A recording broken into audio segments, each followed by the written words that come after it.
Hello, we welcome you all to this session on practical strategies for implementation of natural-based solutions. This is an event led by EQN as a partner of the Diversity Consortium, which is a project funded by the European Commission under the Horizon 2020 program.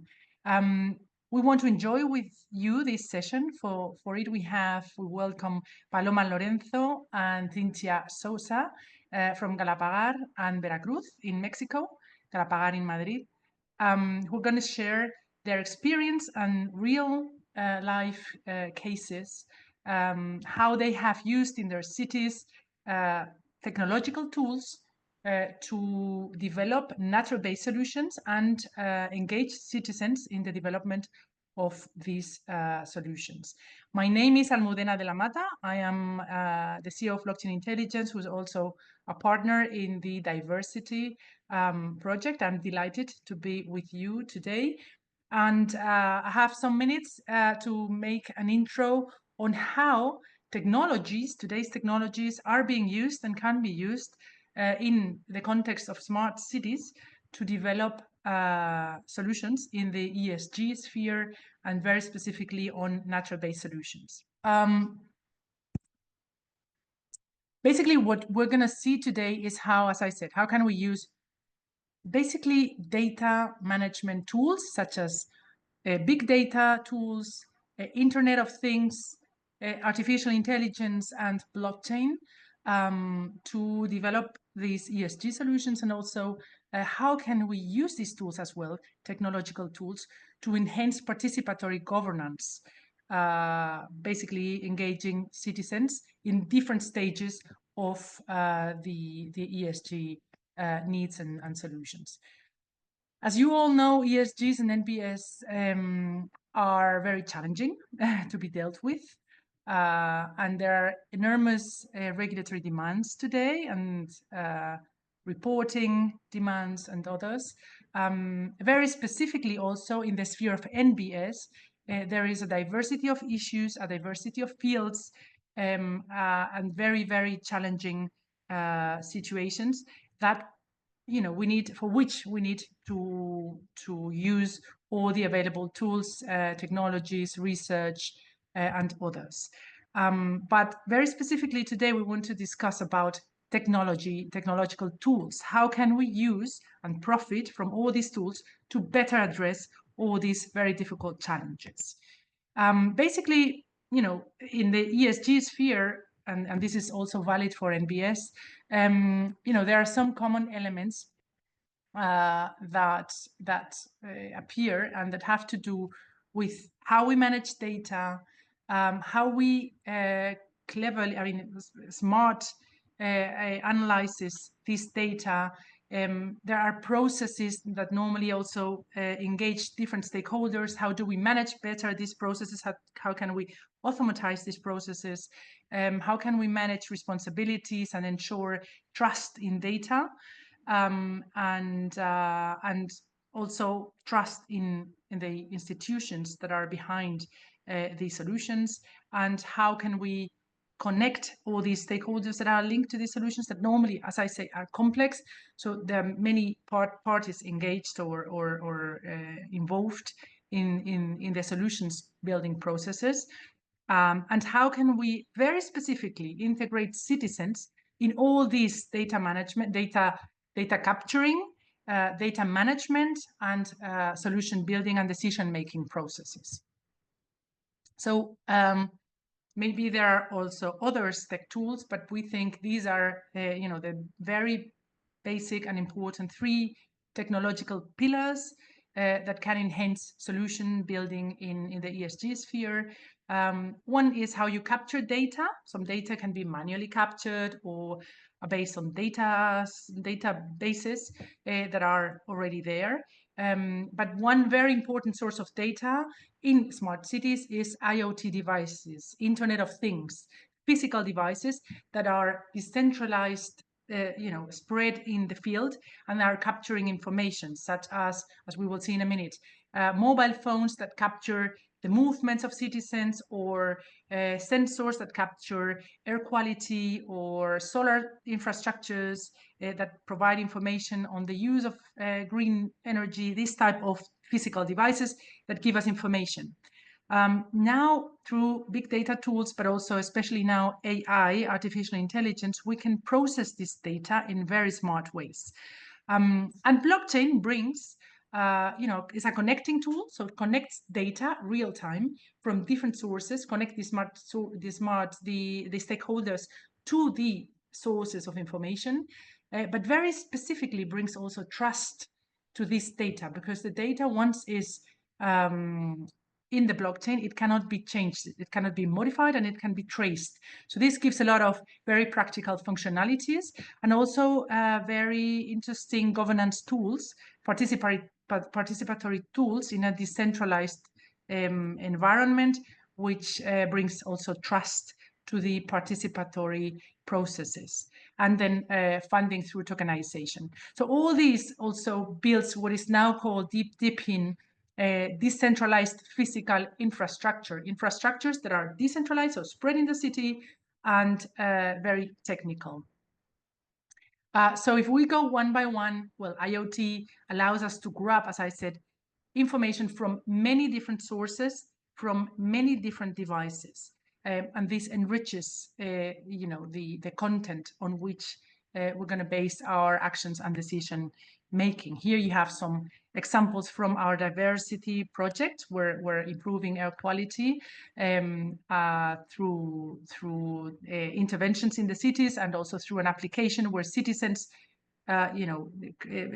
behave in a certain more green way, and are incentivized with tokens and prices and goods and services for it through an application, a blockchain-based application. And we are using mobile devices, we're using sensors, and we are using, for instance, solar infrastructures to grab all this information, as I was mentioning before. These are some pictures that show what we're doing there. Artificial intelligence, the second pillar, I'm not going to go through this, but just to give you a grasp, of course, is analyzing the data that is collected, is helping reporting and all the compliance related to ESGs. Of course, helps in goal setting based on the data setting, and is helping a lot in risk management, scoring, rankings, and managing waste reduction. So AI is a super powerful tool, and in the years to come is going to be absolutely key. And blockchain, as I said, connects the sources to the same database, provides trust, provides the possibility through smart contracts to automatize processes. So very, very smartly create processes based on that data, and also allows us to create tokens that can be exchanged. And this is very positive in the context of incentivizing behavior or transferring value. And this, is all very technical, but at the end of the day, it looks like any of the applications that you're using daily in your mobile phones. There's the internet, there is a blockchain network, which you don't see, and then you have a mobile phone, the one you use for your daily use, and in there you can put one of these applications that manages this data, connects this data, and eventually, brings solutions in the sphere of NBS and ESG, which, as I said, is what is happening in the diversity project, where we are working with 5 European cities, 24 partners, aiming at reducing CO2 emissions, impacting on health, on the basis also of diversity, social diversity, sexual diversity, gender diversity, and others. So trying to capture the diversity in the citizens by enhancing their green behavior through tokenization.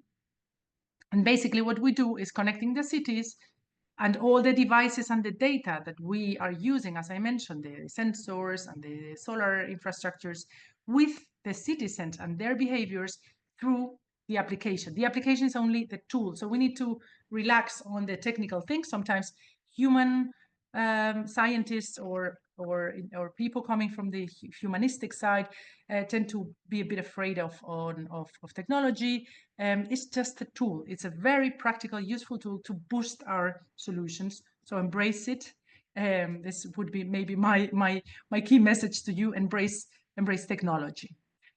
Data can be used as an information source, a driver to action. It's helping on decision making and is helping on participatory governance.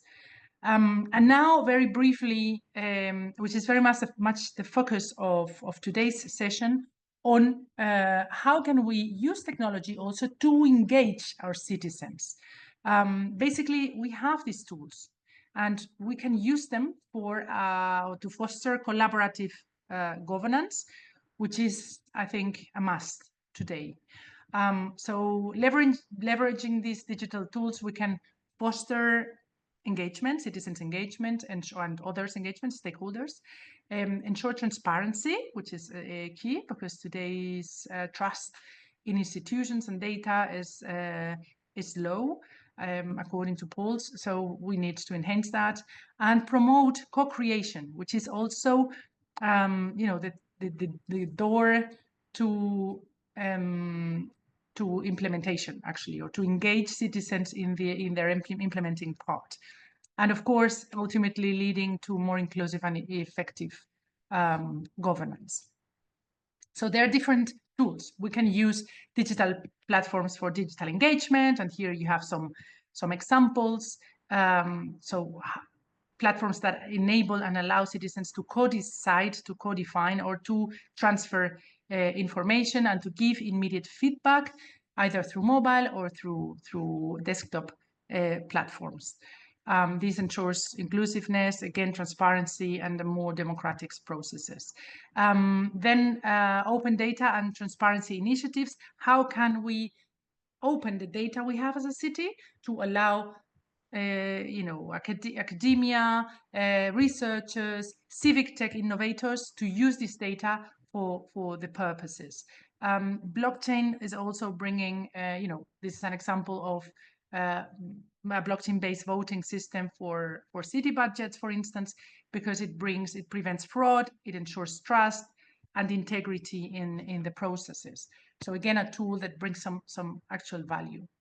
IoT, smart sensors, crowdsourced data, urban digital twins to visualize, as we're going to see in the case of Veracruz today in the example.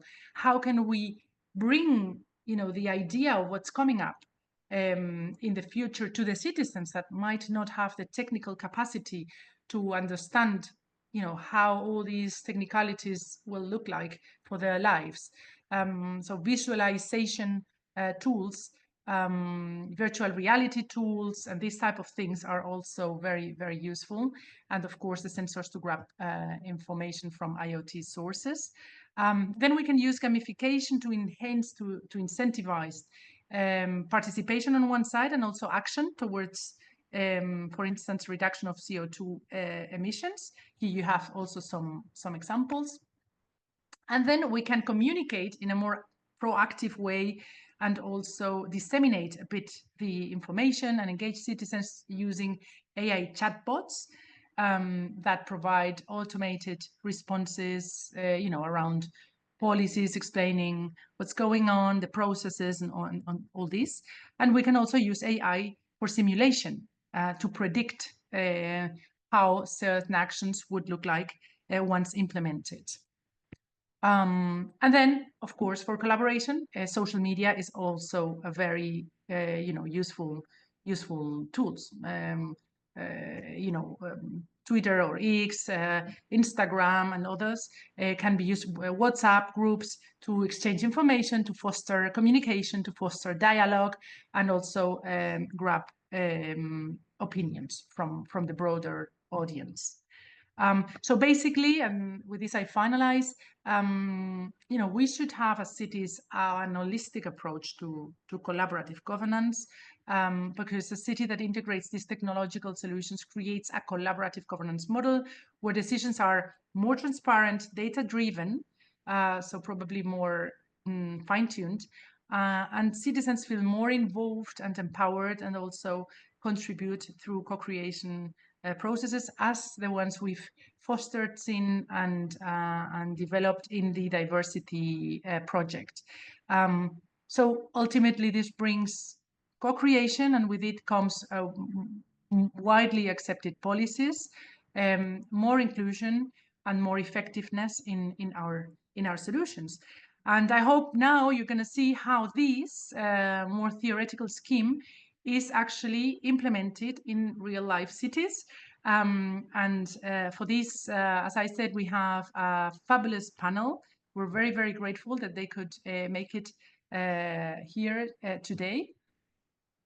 And Adele, I don't know if you want to add something on EQN, or... Hopefully for those of you who've joined our events before, you know who EQN is by now, but just in case you're here for the first time, just a reminder that EQN is basically an organization set up to enable women to have equal influence in design and delivery of the built environment. And we are a multidisciplinary international network of men and women made up of all different disciplines, including architecture, engineers, people from NGOs, charities, academia, and anyone who supports our aims can say they are part of the network.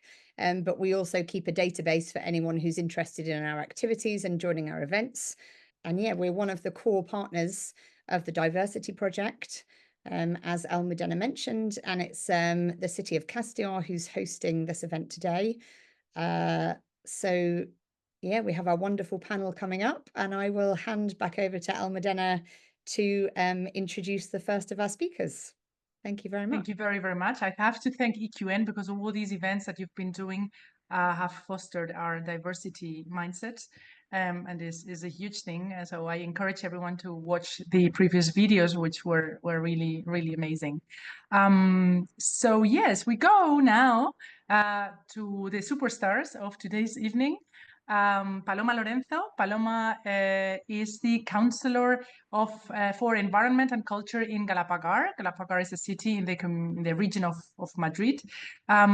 She has a very, very powerful background, holding degrees in political science, education, and digital transformation, even from the MIT. She has experience from technology, environment, and human resources. I've worked directly with Paloma in one organization. She's just amazing, super effective, and super executive.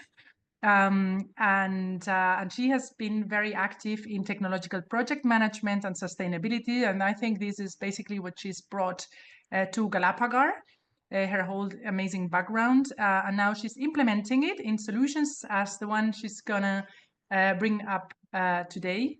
So thank you very much for sharing this amazing project. Thank you. Thank you so much, Almudena. I am counselor for the environment of Galapagar. I would like to tell you a little bit about my municipality. To put you in context, Galapagar is a municipality located in the northwest of the Community Madrid, Spain. It has 37,000 inhabitants and covered an area of 65 square kilometers. 8% of which is within the regional park of the middle course of the Guadarrama River.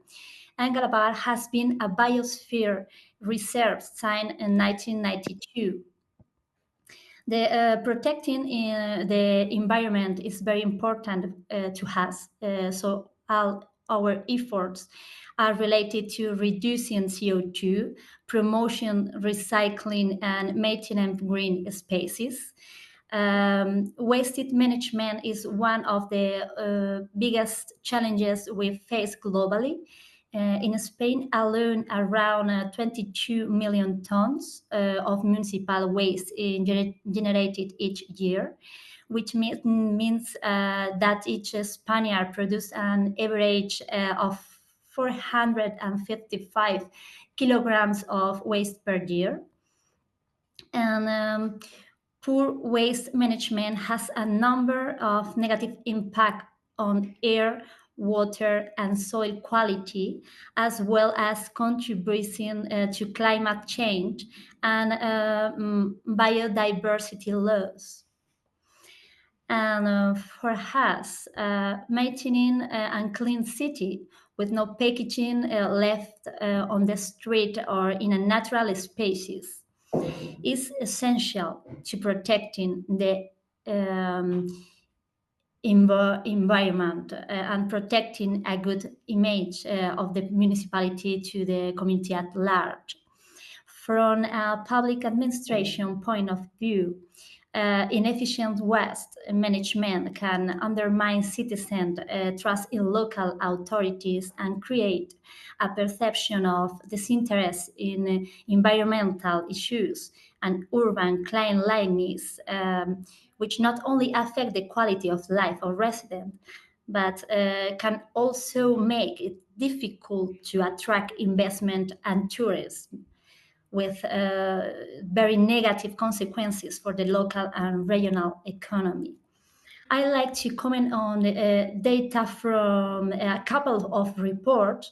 Firstly, the World Bank's 2082 What a Waste 2.0 report, which states that proper waste management is fundamental to sustainable development and maintaining public and environmental health in cities.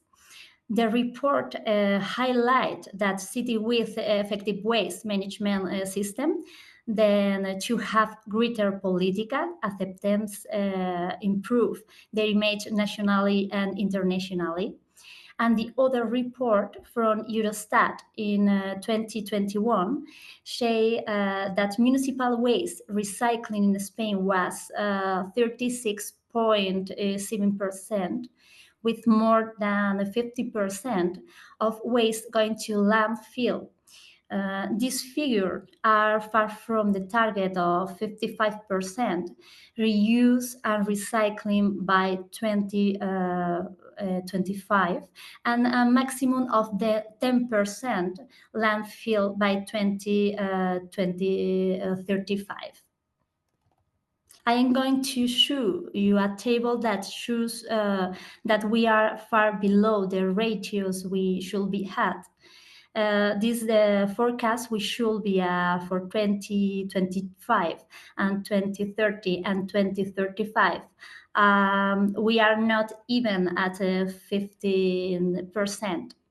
This table shows the low recycling rates in Spain and gives Spain's low recycling rates. The implementation of advanced technology and the development of infrastructures offer a unique opportunity to close this gap and move towards the European targets.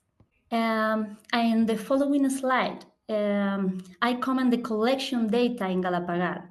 The current selective collection data for Galapagar are with regard to light container. We have a total of 201 containers whose total amount collected of plastic, metal, and bricks is 24% of, with 33.5% are improprious. In the term of glass container, we have 177 containers and collect 16% of containers.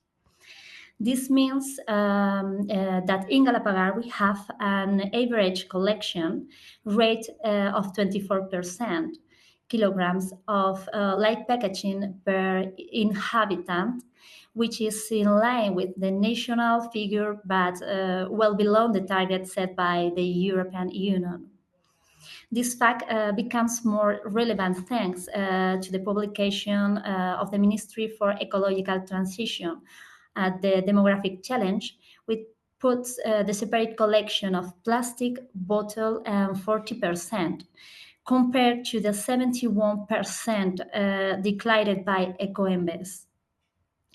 Furthermore, according to the characterization carried out by EcoEmbes, a worrying 33.5% of the material deposited in the yellow bin is unsuitable, which represented hundreds of tons of poorly segregated waste per year. In the case of glass, the data indicate that in Galapagar we have an average of 16 with 2 kilograms per inhabitants, 3 points below the national average and still far from the results of other autonomous communities, which shows wide margin for improvement.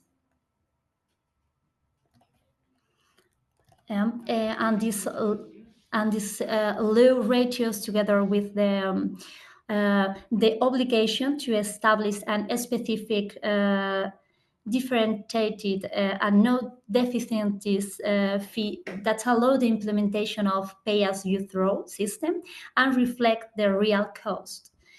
Also coupled with a high-quality reuse and recycling target, together with landfill reduction, limited wasted by 2035, and that we need to prioritize more efficient collection models such as door-to-door or use of closer smart containers to ensure similar collection ratios. And among other, they have led us to set ourselves challenges.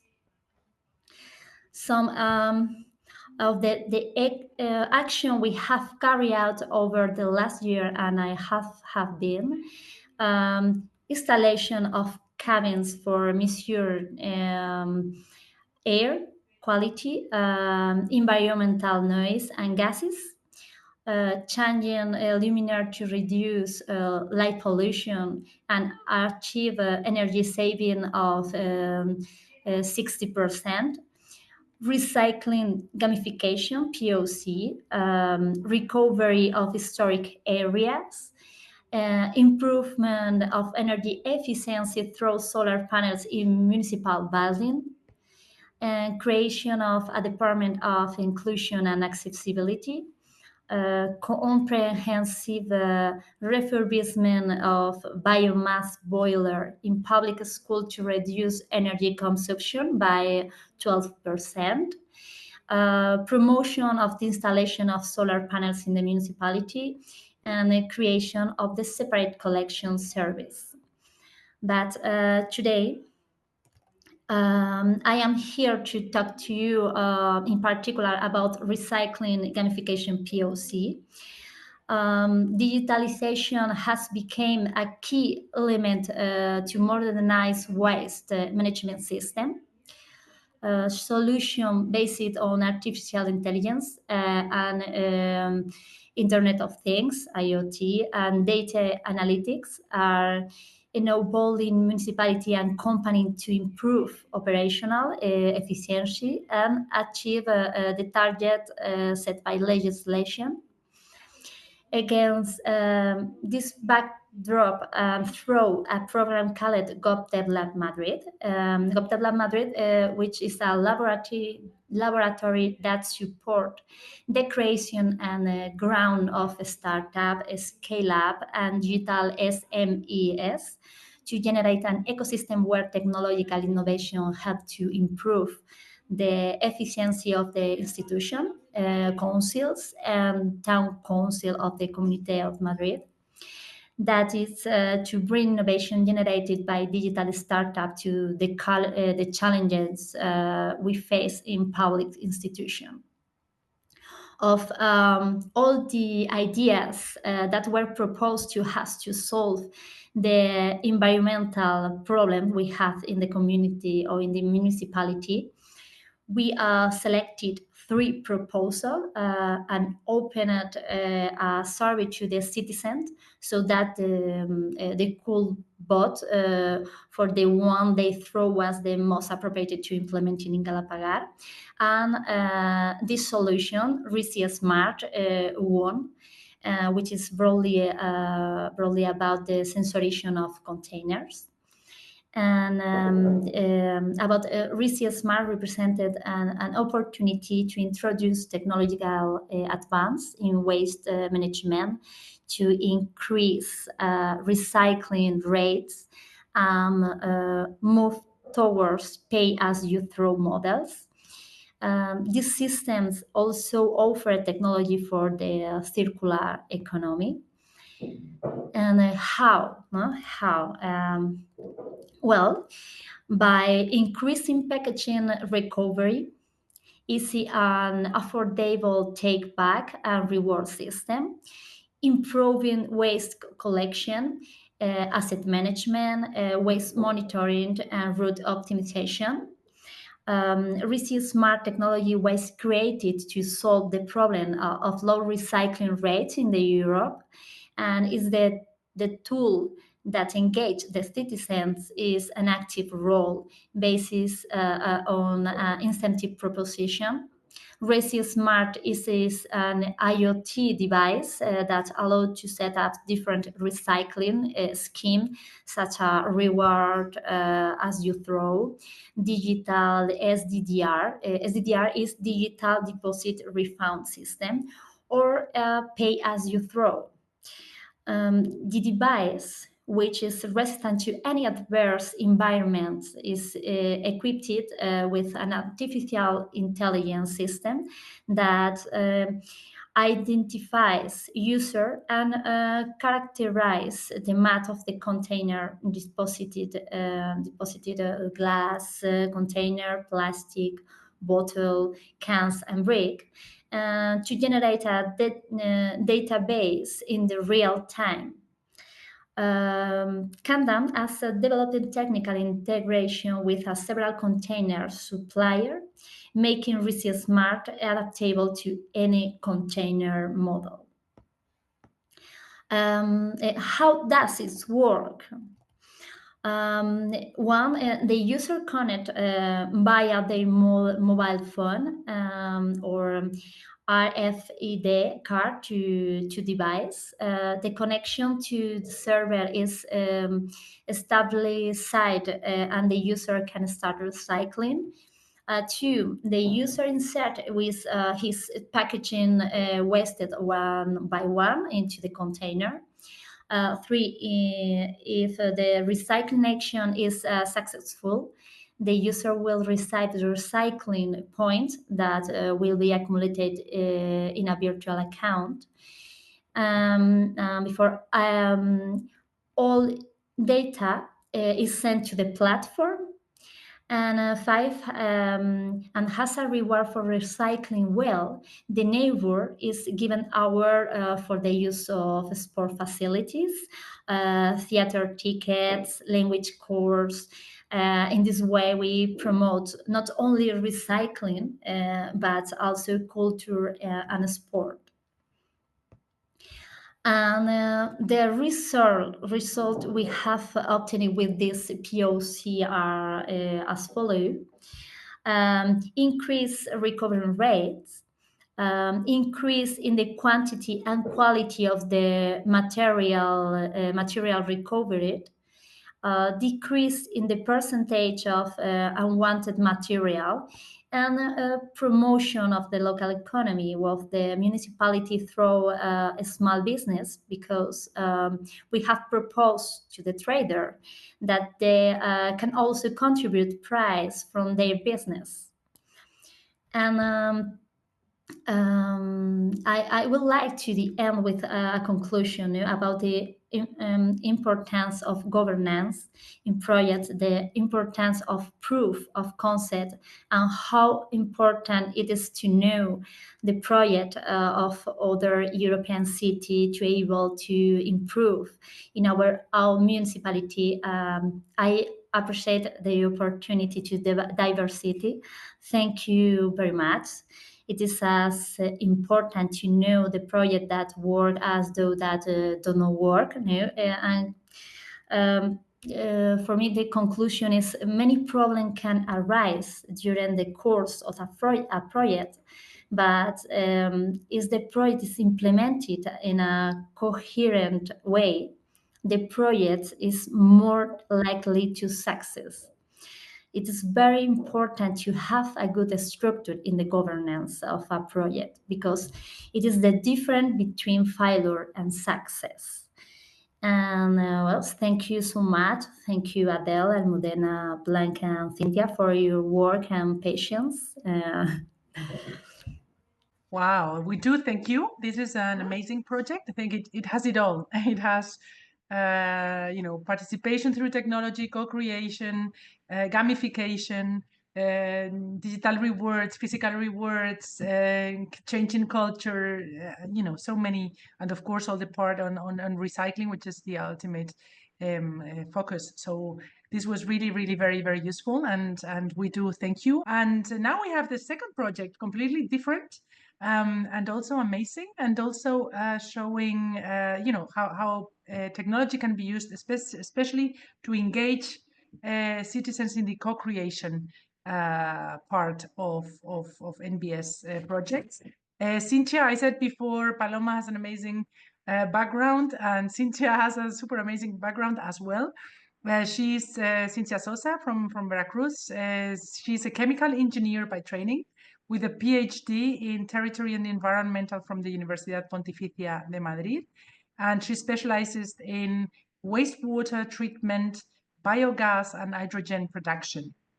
She has over a decade experience as a professor, as well as a researcher at the Institute of Technology in Veracruz. And she has led projects in sustainability, energy production from biomass, and carbon footprint. So now she's going to present their project from Veracruz on focusing on nature-based solutions for CO2 reduction. Thank you again, Cynthia, very, very much for sharing all these with diversity previously and now today in the event. Thanks. Thanks, Almudena. Okay. Good afternoon, all.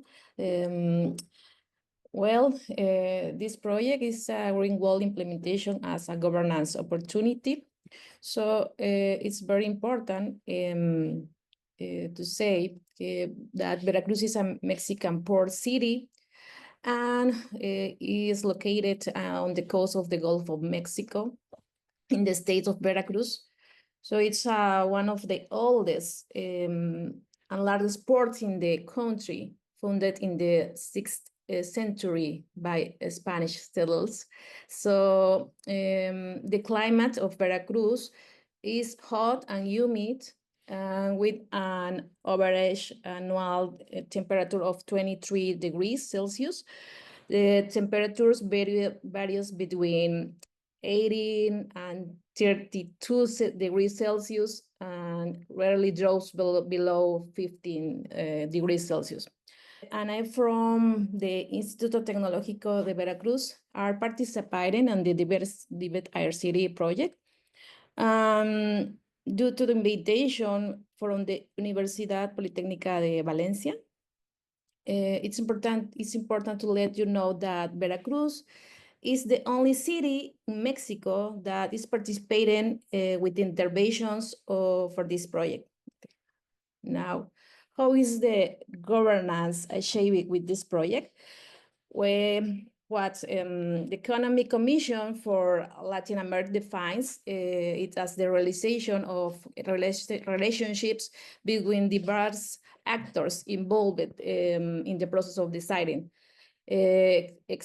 executing and evaluating matters of public interest. So in this case, we have achieved governance through participation in Diverse City from the year 2023,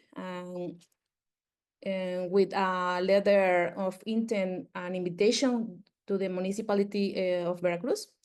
So we can observe these pictures, and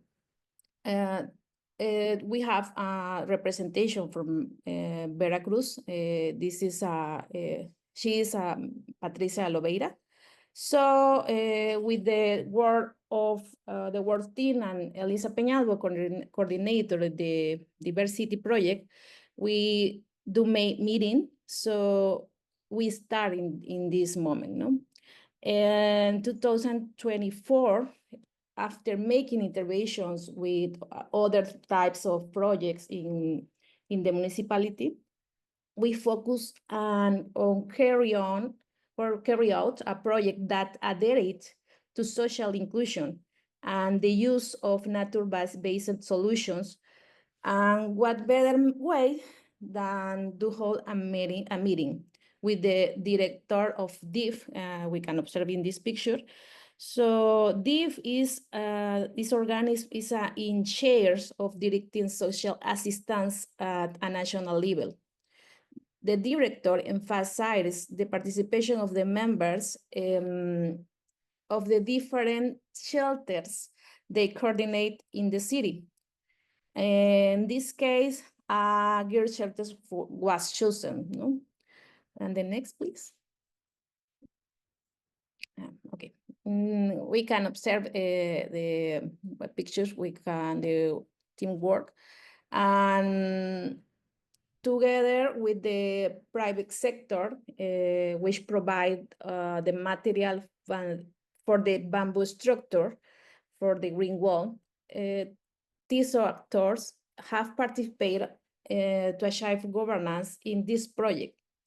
These actors are important in this project because this is a process we can have to do, no? And the next, please. Okay. From this slide, we will tell how the process of this project has been and the use of digital tools. First, visit to the shelters. It was 4 shelters, so different with different persons. For example, in the shelter 1, okay, in shelter 1, none of the characteristics to implement the project were met, since the population of that shelter is children from 0 to 20 to 12 years old. So it's a very difficult, no, the participating with the children with this age. And another shelter, this we have a population about the 2 child, so it's very difficult. In shelter 3, is dedicated to give home to female children. It has a population of 7 girls, in addition to taking class in a room with possible characteristic period, the intervention of the green wall. In the shelter 4, which an assistance for elderly people with a population of 29 people. Has a lot of vegetation in this picture and the right. We can observe in the middle a lot of vegetation is not considered for this project, no? And the next, please. Okay. In this case, this is the use of software intervention site.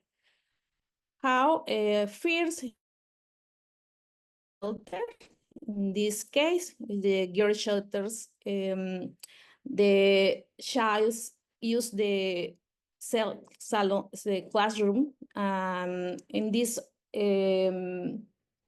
hours, the radiation is direct in this wall that you observe in the picture. So it was very important because the thermic comfort is not good, no? So I use the first tools for the to do images, or if I draw in the this classroom.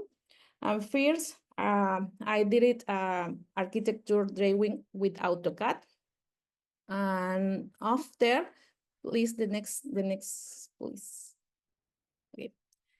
And after, we can use another software where the specialty this software is is a three-dimensional software. So it's more realist to see the project, no? So first, I start with digital modeling intervention site. So we can observe in these pictures. First, we have a workplace, and after we can draw in the building sketch. And the final, we have a building model, no? And next, please. And now we did it the structure. The structure is very important because we will use the bamboo. The bamboo is very, very resistant. So first, we draw in the structure in a sketch, and after drawing a structure model, no? This software, it has the vegetation specifically we can use with this project, so it's better, no? And we had included the preset 3D-dimensional plans from the software. And the next, please. Okay, in these pictures, we can observe with the inclusion social, with the participation with the girls. So it's very important because we have to evaluate the emotions, no, with this project. And first, we can use the girls with the corporation plans. And after, we can observe the substrate preparation with them. So, and then the last image, the picture, we can observe the view of the building. So we can observe the green wall and the classroom, no? Okay, the next, please. Okay. We use the tool for measuring energy consumption. So it's very, very important because we can measure in the energy consumption and with the time. And this is it works for the simulation we can observe after. So the consumption of the conditioner air is very important for the comfort term. So is a monitor that is an assistant to monitor the energy consumption. Is used to analyze the before and after of the interventions carried out for the green wall. The next, please. And these pictures, we had a installation the temperature sensors in different places, and inside wall sensor in the classroom, outside wall sensor, and in the ceiling one sensor, two different places, and ceiling two sensors. We have two sensors, the temperature sensors in different parts of the ceiling. The next, please. Okay.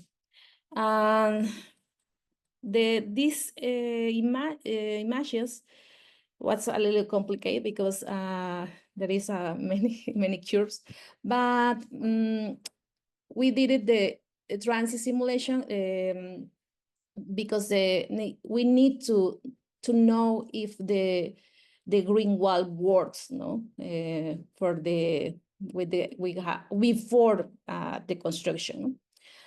So the simulation was carried out in transit software using the values obtained This analysis allowed to model the thermal conditions of the building before the green wall, observing in this graph simulation before green wall intervention. And this is the heat transfer before the green wall. So the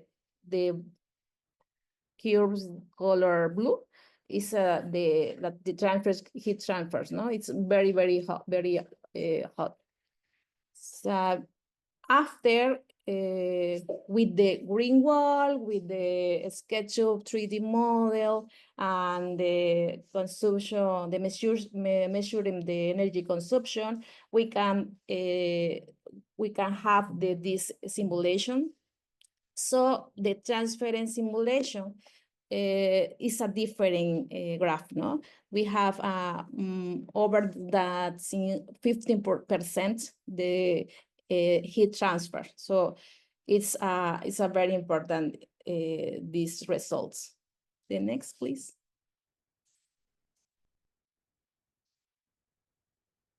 The next.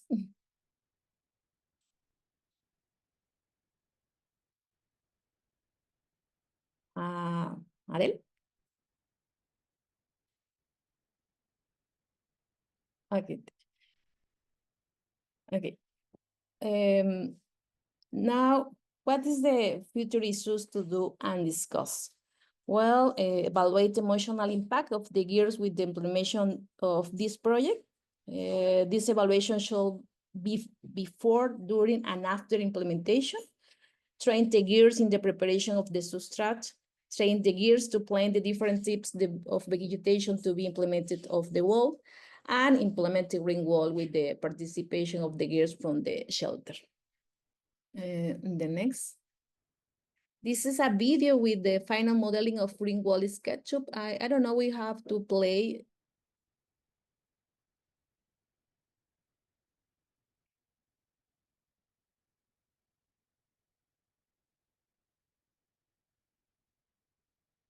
We can observe the classroom and the green wall and the inside the classroom. So it's a very realistic. So you loved this project in the beginning.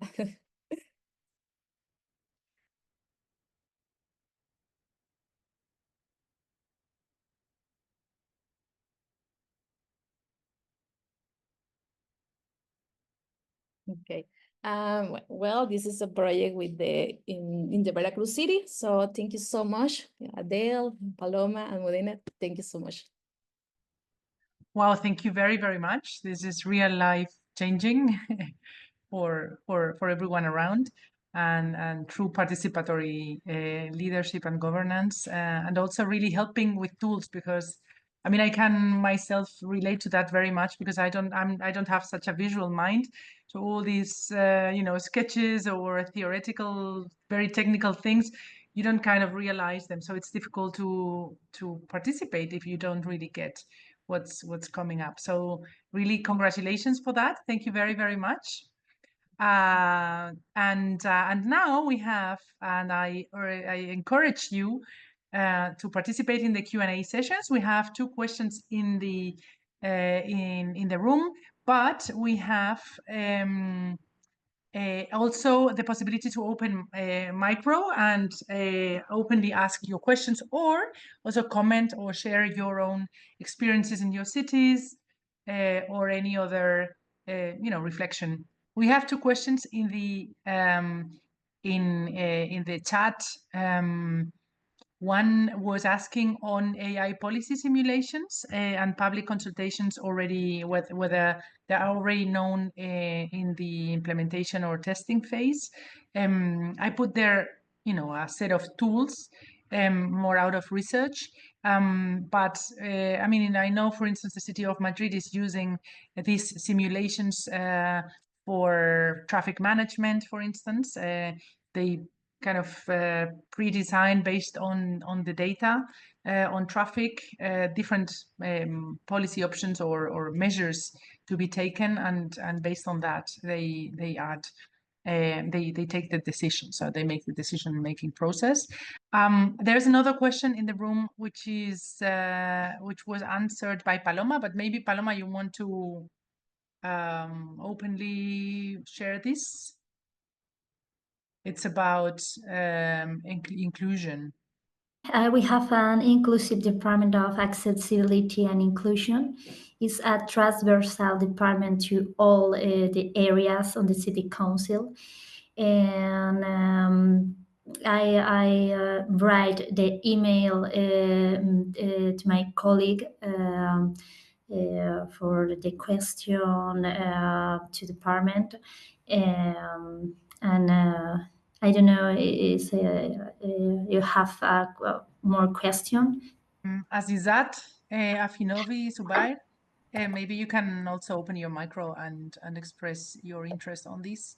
I actually think this is very interesting. We've experienced this in diversity because you know, introducing the diversity in a very broad way into all the steps of the project, you know, from the planning to our own discussions, and of course then the implementation of the project and the decision-making processes in between, has been actually, I have to say, more challenging than we had expected, because we are all more biased. And in this sense, I also congratulate EQN and thank EQN for all the trainings and all the you know, the way they have accompanied us through this change in our own mentalities, and also in the way we design the processes.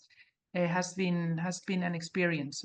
We were not so many of us were not so aware that maybe we were less ready than we had expected or thought in between. So introducing this inclusion and diversity element, and you know, like, I think connecting every department, maybe the architecture department, the natural base solution department, the technological department, the legal department, with you know, with those that are more experienced in inclusion and diversity, I think is always a must. Actually, they should be like everywhere to ensure that the whole process and the outcome is inclusive. Cynthia, you were knocking. Do you want to complement or share your experience? I think the most difficult is with this type project, it was the governance, no, the meeting with the governance, because it's a little bit it's extends, the time is extends, so you don't know when to can start, no. So we have to 1 year in these meetings and then another things. So, but I think this is important because inclusion social is in this project, no, and the participation of the children, the girls, is more important because they are vulnerable persons. So it's occupational therapy, and this is a little sometimes a little sad, because do you know the persons with these problems and the vulnerable persons? So I don't know, we have that we have a little hopes that project is functional in your life, in their lives. Probably they're not very used to being asked to participate or being asked for their opinions, being vulnerable, yeah. And girls and younger, and then women, and like we have to evaluate the compare the behavior, the emotional things and everything, no? So from your experience, Cynthia, and also Paloma as a political scientist, beyond, you know, what is your experience of the impact of these type of measures beyond the actual participatory process? So beyond the actual project, so beyond, you know, grabbing the information on their opinion on the wall. So is this also a way to change culture, to empower them, to send messages early on time in their educational process, that they are worth the opinion and that they should think and share and raise their hands and participate, and that this is part of normal life and that they are encouraged to do that. Is this also like a collateral effect that might be very powerful as well?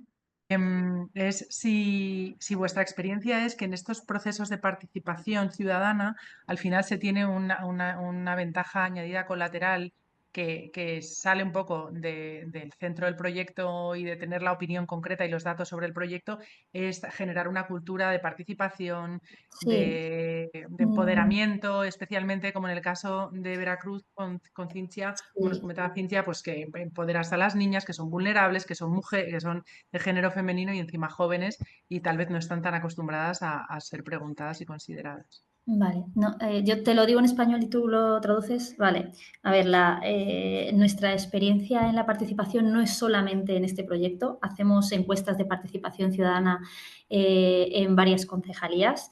La última es, por ejemplo, para proyectos europeos, en el que los ciudadanos pueden determinar qué es importante para ellos, si es deportes, si es cultura, y pueden ver qué inversiones vamos a hacer en la agenda urbana y pueden tomar decisiones. Esas decisiones no son vinculantes, es decir, las tenemos en cuenta, pero no son determinantes.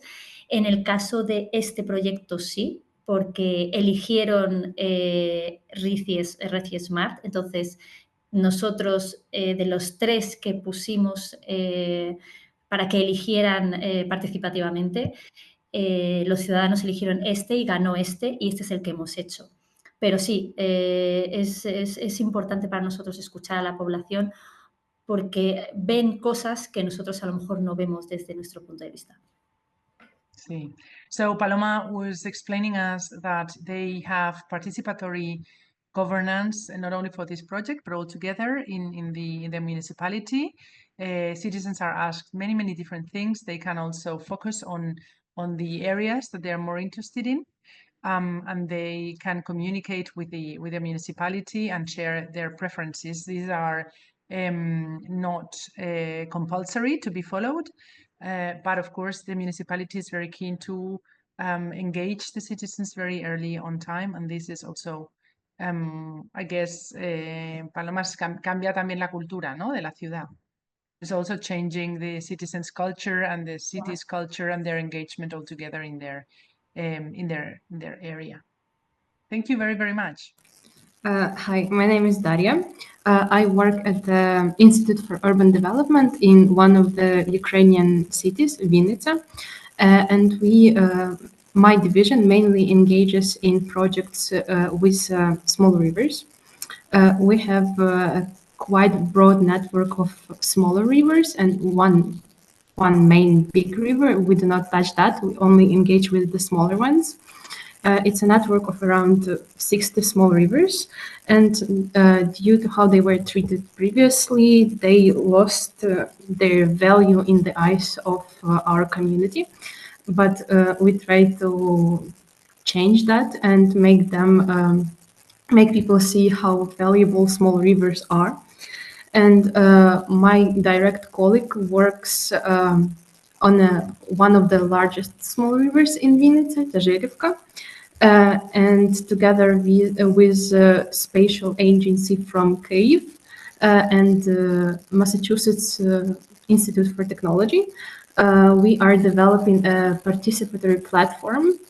It's an ongoing project, but the Spatial Agency from Kyiv wanted to have such a case in their portfolio, and we agreed to be their test subject.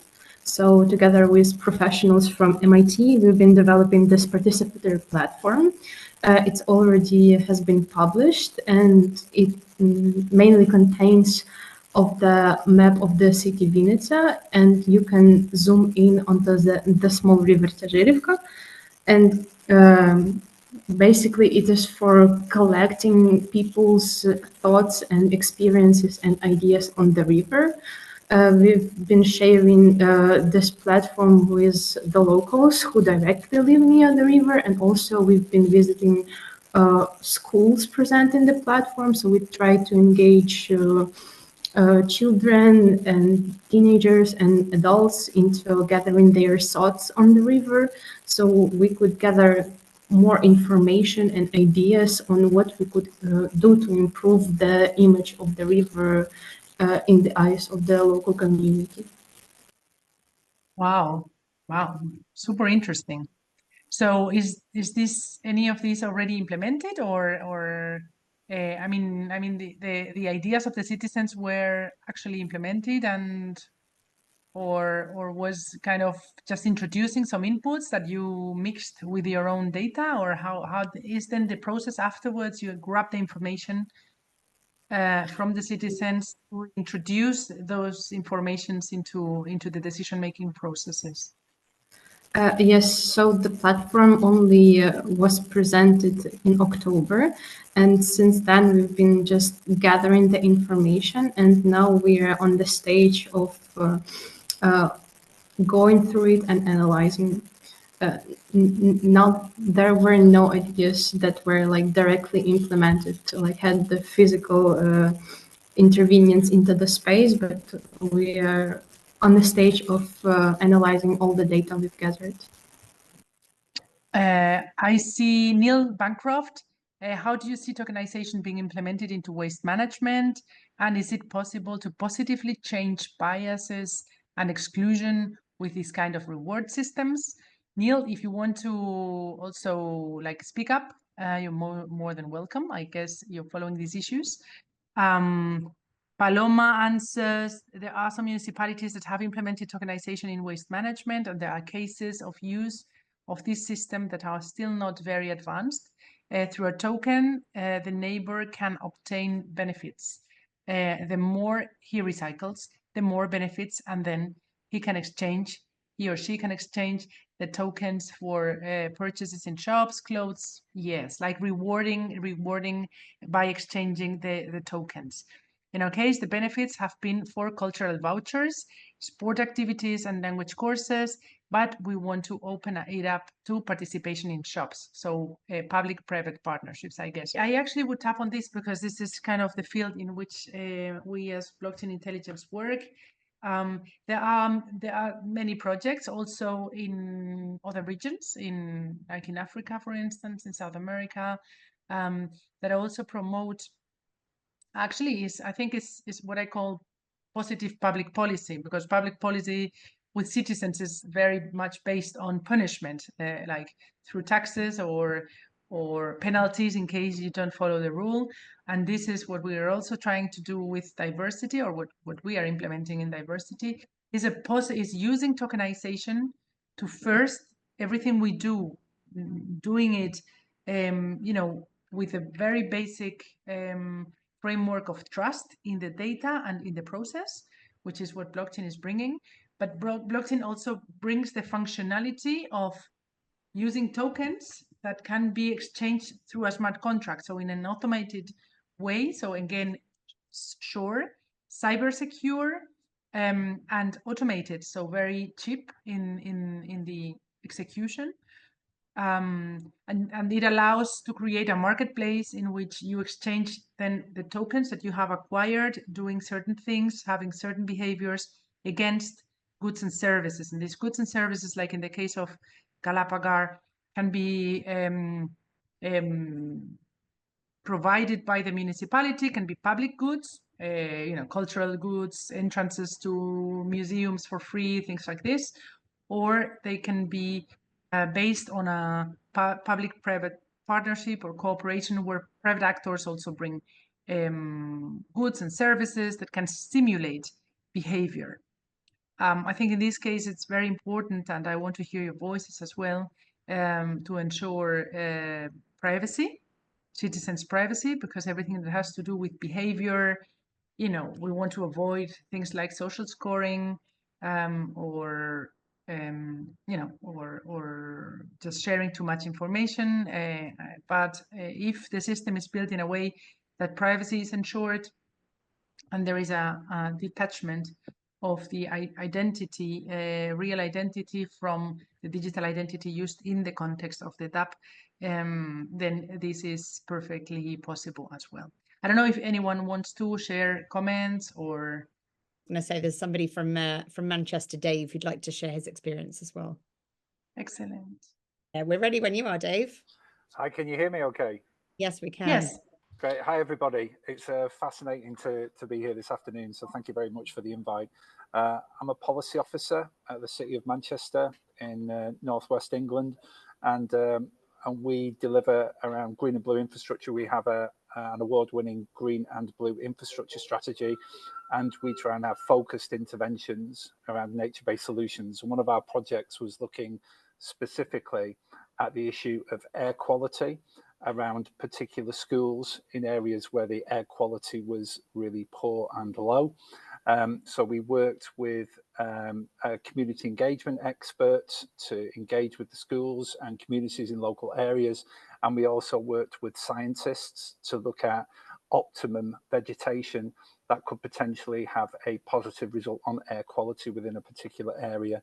I've put a link to the project in the chat. It was called Protecting Playgrounds, but basically what we're able to do was use 4 particular schools that were suffering badly from air quality and use different vegetation, different varieties of vegetation within those environments and see which were the optimum levels of vegetation that could have an effect on air quality within the school grounds and within the classroom itself. So yeah, it was run over the space of a year or a year and a half, because I think it started just as the pandemic hit. But we got some very interesting results where we found that particular species definitely did have more of a positive benefit to reducing the impact of particulates that were going from roadside into classroom and playground. So yeah, that was that's the project effectively that we're working on.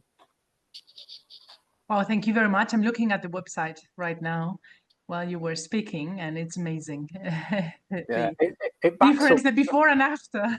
Yeah, it certainly it backs up what Cynthia was saying earlier around the importance of having, you know, the effectiveness of the green wall within a location. But I was very interested to hear about species composition and about how that was chosen, because what we have found really is an optimum vegetation that's going to have maximum benefits. It might not be, it might not be the complete package in terms of we need to reduce car numbers on the roads, but it's certainly a contributing and complementary factor.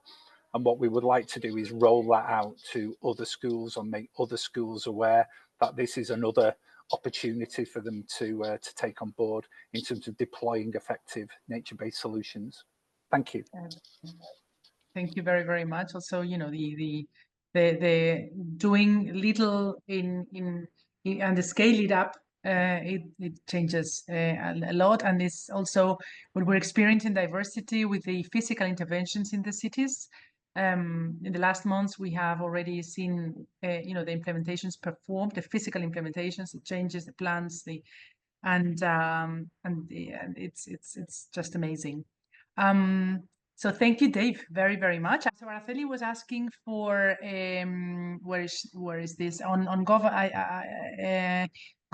users in the government sphere. I understand you correctly, Araceli, that what you mean is whether beyond municipalities and the local political environment, this is also used at national levels. So I don't know if anyone has an answer to this. Me? I think the government has agenda because tienen una agenda, ¿no? So we have goals for the inclusion social is part of the governments, no? So the impact it has to be good and it has to see. You have to see the impact, no? It is the impact the most important could be that not has a vulnerable children, no, but certainly we can do something. The society, we can do something for them. Absolutely. I have to say we're also in a moment of full development of the whole digital structure, at least in Europe, also regulatory speaking. So we now have, for instance, a regulation on crypto assets. We have a new regulation on digital identity. We have full structure on also the developments on the euro, the crypto euro, the digital euro. So everything that is about infrastructure for digital is being developed, and I think in the years to come we're going to have better, more effective tools that also protect, as I said, privacy and individuals' rights. So thank you very, very much. I think Jessica, thanks so much. You want to share? Oh, from Germany. Yes. And thank Yes. you very much. I hope you can hear me. Yes. Oh, Okay. perfect. Yes, thank you for the super interesting presentations to all of you. Diving in on this topic that we in Europe need to drive technology to help us with problems around climate change and urbanization. In Germany, there's a big program at the moment that funds more than 70 cities with investments so they can develop their own technology tools for their own local specific needs. And it ranges from participation platforms to urban digital twins to sensor infrastructure.